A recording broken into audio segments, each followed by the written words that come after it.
Elizabeth here with this week's episode of AnimeCons TV. For this week's episode, we'll be talking about Plastic City Comic-Con, which was held on July 29th in Fitchburg, Massachusetts. It was a one-day convention in its second year. So it's called Plastic City Comic-Con because last year, in its first year, it started in Leominster, Massachusetts, which has a very weird spelling.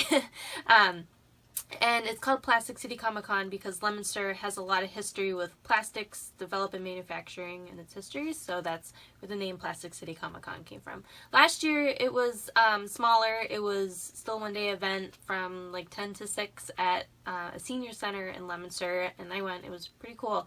It was a really nice show.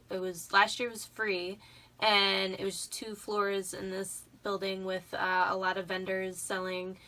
There were artists, there were vendors selling comic books and other pop culture items, and some people selling handmade goods, and it was a really great show to just check out for a couple hours. And it was the same thing this year. This year they grew because it was pretty crowded and tight there last year for a small event. So they moved to the Wallace Civic Center in Fitchburg, which is right next to Leominster, which is at Fitchburg State University. So I've been to a lot of conventions at convention centers and hotels, and a couple at schools.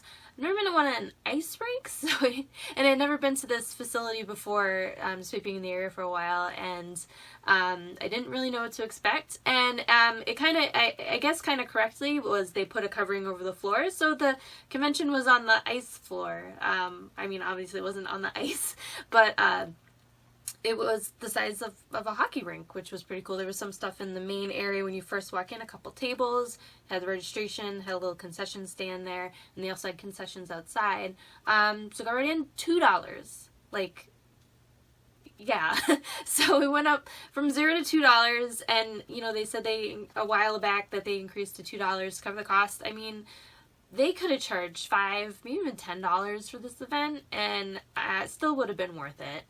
Because under, I think, 12 were free. So it had a dealer's room and artist alley combo type floor, a similar size to some conventions that I've paid like $30, $40 to go to. But that was the only part of the convention, was the dealer's room and artist alley, which was nice because, you go to, a lot of times you go to a convention, you're there all day because there's a lot of events, but this I was only at for about 2 or 3 hours, walking around, hanging out with some friends, checking out a lot of cool artists, a lot of the same ones you kind of see in the New England area, buying stuff. They also had a TARDIS set up, as well as a couple cars that make the rounds at the conventions in this area. There was a kids corner, which was really cool, so they had a lot of kids events going on during the day, which was nice to see.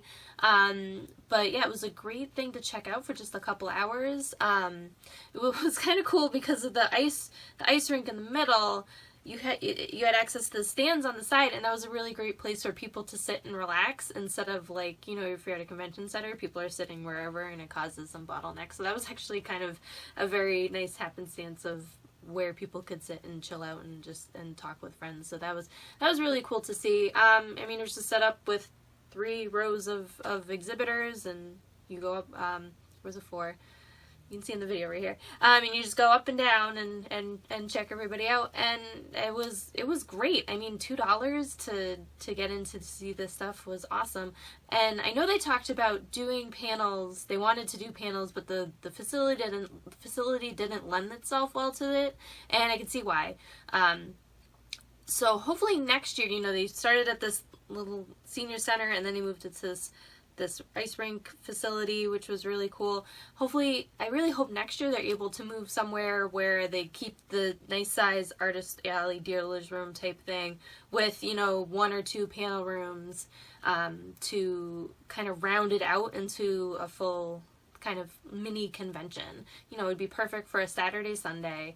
And what I really liked about this convention is you hear a lot of stories about conventions that go big on their first year. They invite all these guests, and they go for these big convention centers and these big hotels, and they sign these big contracts, and it just doesn't come together the way it is, and it kind of either doesn't happen at all or ends up not being what they think it's going to be.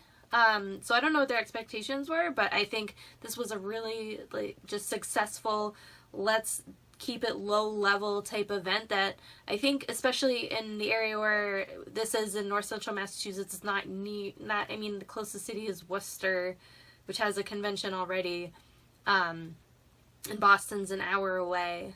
And there are a lot of bigger conventions in the area, but this is kind of a small community, not a ton of people.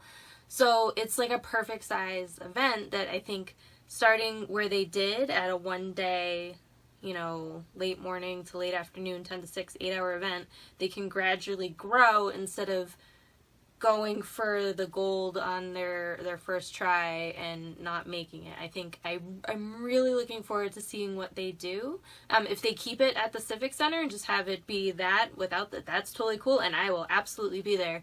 But it would be really cool to see them grow an event that has panels and has a costume contest and has some gaming, like maybe some tabletop and card gaming, and that would be really awesome. So if you live like anywhere in New England, like take a day trip next summer to the area, whether they have it in Fitchburg or Leominster or somewhere else again in this area. Come and check out this event because they do a really great job. They had a lot of great comic artists, comic guests. So they did have guests, but so there were some.